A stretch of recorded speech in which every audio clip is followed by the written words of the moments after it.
This is the 46 of 46 podcast Summit Sessions, where we'll talk all things Adirondack, backcountry, and beyond. From high peak stories and adventures to trail tips and tricks, we'll dive deep into the heart of these mountains and the people who passionately climb them. Adirondack maps and spruce traps, bushwhacks and backpacks. It's all here on the 46 of 46 Summit Sessions.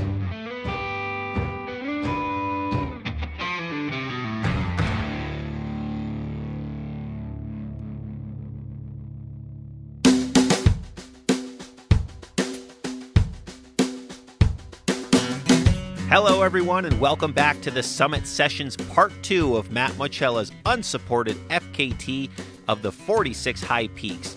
Last week, Matt talked all about his prep for this attempt, physical, mental, his route planning, all about the gear that he used and his food breakdown, and he went through day 1 and day 2. So if you missed that, go listen to that episode first and then get the final few days of the story on this week's episode of the Summit Sessions here on the 46 of 46 podcast. And to recap last week, day 1 was Santanoni, Cooksacrogga, Panther, Seymour, Seward, Donaldson, Emmons for a total of 44 miles and 13,000 feet of elevation gain to start his FKT. And then on day 2, he hit Allen, Marshall, Iroquois, Algonquin, Wright, Street, and Nye for another 39 miles, 13,000 feet of elevation gain. All right, now for the remainder of the story. Day 3. Ultimately, you made it, which is good, and then you got about 4 hours of sleep, which would set you up for day 3, which was the biggest day of the hike in terms of elevation gain. Not in terms of mileage, but in terms of elevation gain. So talk to us about day 3. So you wake up at your campsite out at, in the Lake Colden area, and take us through what you have for day 3. Yeah. Before I do, let me just step back and give some overview statistics, right? So day 2, I had originally planned, including Phelps Tabletop and Colden, would have been about 45 miles with 16,000 feet of vertical.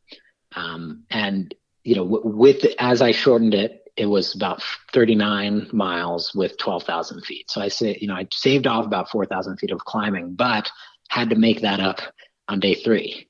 And day 3, I had originally planned to be actually day 3 was always my audible day, where I had planned it to be relatively short, still definitely challenging, but I had originally planned to have extra time, and I was originally thinking I would use that extra time to try to get ahead, pushing towards that 4-day mark overall. But in the end, it turned out I used day 3 to kind of catch up. So I had originally planned day 3 to be 22 miles with 12,000 feet of vertical. And that includes, the Marcy group and the Great Range, basically. But as it was, because I had shortened day 2, I had to make up Phelps Tabletop and Colden. That brought it to about 35 miles with 17,000 feet of climbing. A really massive day. I wasn't necessarily aware of exactly these statistics at the time, but I knew I had still had a ton of work to do when I started. Mm-hmm. So I left my campsite, packed up around 6:00 in the morning on day 3. And I'm feeling decently well. It's another beautiful day in terms of weather. It's pretty warm. I actually felt my legs are still, holding in there. And climbing, so I head over to Cliff and Redfield, and climbing up Cliff, I was just strong. My legs, my quads just felt really good. And was able to push that climb. What I felt was pretty quick. So I was, left the camp at 6, 7:30 standing on top of Cliff. And then going down Cliff was where it kind of really hit me. I was oh, my feet hurt. I can't descend quickly, I guess I did. I'm looking at the splits, and I guess I still did descend decently fast. I was only 25 minutes down from, it was 8:00, about 8:00 when I had reached the bottom of Cliff again. But it was painful. Yeah, I bet. And, so, my ankles were starting to swell up. and just like felt, just like a lot of pressure in like my lower legs and feet. Definitely running was a challenge by this point on the downhills, and in the uphills, I'm not really running, I'm just like power hiking. But anyway, yeah, so definitely starting to hurt by pretty immediately after getting started day 3. But yeah, so I attack Cliff, then I do Redfield, pretty much the same out and back. Finish Cliff and Redfield a little after 9. Feldspar lean-to at 9:30. So this is where I originally was just going to head up to Gray Skylight Marcy, but I now have to make up Phelps Tabletop Colden. So I drop my pack, get out my running pack, head down, head down past past Lake Arnold and the trail to Colden, past the trail to Tabletop, head all the way down to Phelps, and then I go up Phelps. I reached the base of Phelps at 11, Phelps summit at 11:45, and then I remember I was still like, it hurt, but I remember I was still going pretty fast on the descent from Phelps. And, so I finished with Phelps at 12. So like, right at noon, and head over to Tabletop, tag Tabletop again, still pretty quick, up and down Tabletop by 1:20.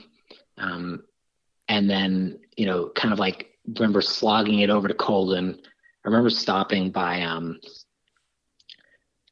what's that? There's another falls over there. Can't remember. By Lake Colden?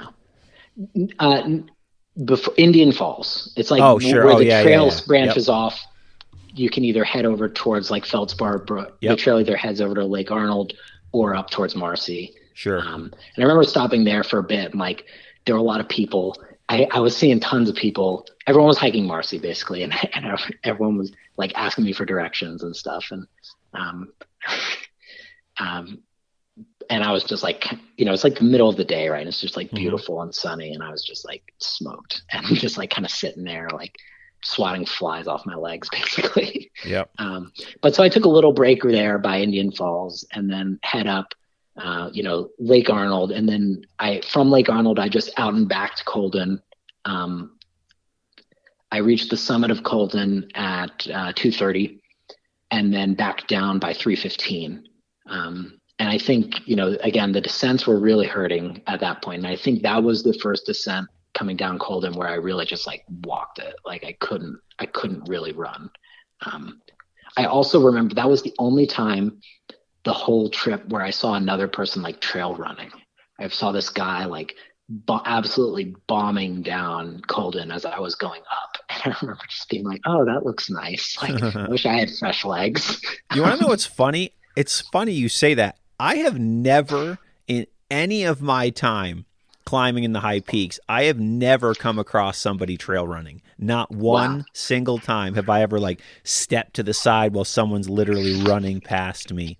I don't know. I know people do it, obviously. Yeah. But yeah, I've personally never, I've never come across it for whatever reason. Funny you say that though, because as you're telling me this story, I actually thought about that in my head. Like, I've never really come across somebody trail running out there, but I know I can name a dozen people who do it all the time. But yeah, continue. Yeah, that's fun. I mean, I find that generally true on most trails. Like, just hikers outnumber trail runners by, in general. But that is interesting because I'm sure you've spent, lots and lots of hours. I have, yes. In the high peaks. So that's pretty remarkable. Don't come across any trail runners, so I don't know why. Anyways, continue. But yeah, so, I kind of like stumble painfully down the base of Colden. It's like after 3:00 in the afternoon. And I basically remember, so getting from Lake Arnold over to the Feldspar lean-to, which I had done the opposite direction earlier that day, but it's, it's just like pretty flat and wet. And there are a lot of, kind of like the wooden walkways, right. That, to try to go over the muddy sections. And I remember just like kind of really like kind of struggling on those, like the foot dexterity and balance that it took to like traverse those was like kind of almost beyond me at this point. And So anyway, so I make it back to my pack by Feldspar Brook, get the pack, head up to Lake Tier, and then just real quick tag Gray. I reached the summit of Gray at 5 p.m. So it's like now the sun's like starting to go down.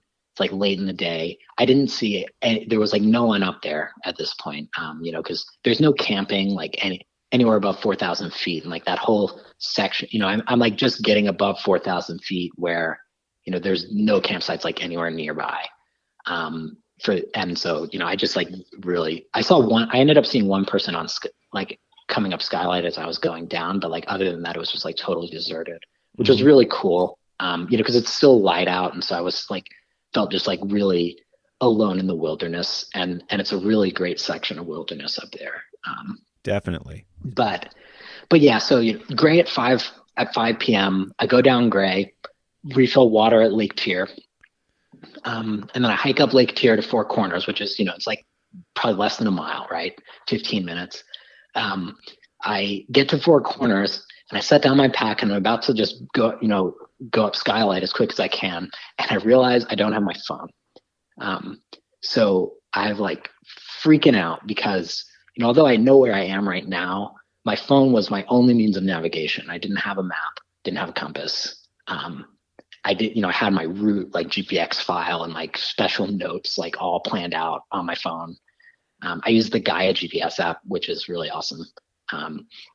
But anyway, yeah, so I realized I didn't have my phone standing at Four Corners, and I'm like, crap. I know I had it at Lake Tier. So it must be somewhere in this like 3/4 mile stretch of trail between here and Lake Tier. Oh man. And so it's like starting to get dark. It's like, it's like 6 o'clock and like, you're in this big valley below Marcy and Skylight. And you need that to like verify each summit too, don't you? Isn't there something you have to do, to like verify these FKTs? Yes. I have my GPS watch as well, got it. Which is tracking. So I wasn't so worried about verification, but I was more just worried about navigation because without that, I just, I wouldn't have, I knew the route pretty well, like I said, from spending so much time on Caltapo and stuff, but I didn't trust at this point, I definitely didn't trust my memory well enough to like keep going. Sure. And plus like, I'm getting to the section of the high peaks where I had done a lot, but like I only done it like maybe once or twice. Any given section of trail I'd only done maybe once or twice, and that a few years ago. So like if I come to a trail junction, I would be guessing at best, right? Being like, oh, I'm pretty sure like it's, I need to go straight, but I'm not positive. So anyway, I basically would have had to quit without my phone. So I was like, I've got to go back. So I pull out my headlamp because it's like, it's like starting to get kind of dusky. So I pull out my headlamp, turn it on, and I just start like walking really slowly and carefully, like back along the trail. And I didn't see it. I made it back to Lake Tier. I like searched all around that area where I had set my pack down. Didn't see it. So I'm walking back and I'm basically thinking like, okay, I'm going to have to quit if I don't see it on this second pass through. But like miraculously, like I found it. It was just like lying like, on a rock by the side of the trail. It had fallen out of the pocket that I keep it in the front of my pack. But yeah, so I found it. Amazing. It had like it was really amazing. It was a much needed bit of serendipity. So I got my phone, I made it back. I got back to Four Corners. It's like, just after 6 o'clock at this point. And I cruise up Skylight and then back down. It's like 6:20. And still got to do Marcy, Haystack, and the entire Great Range. Yeah, it's a big day still ahead of you here. It's a big day still ahead, and the day is almost over, right? The sun, and so at this point, I'm just thinking like, okay, I got to at least get to Marcy Summit before sunset, which turned out to I was actually like well ahead of that time frame, but I was just like got to get as far as I can before the sun goes down. So anyway, I cruise up Marcy and like it was hard. I remember like I was really, that was the point where I was like really leaning into my trekking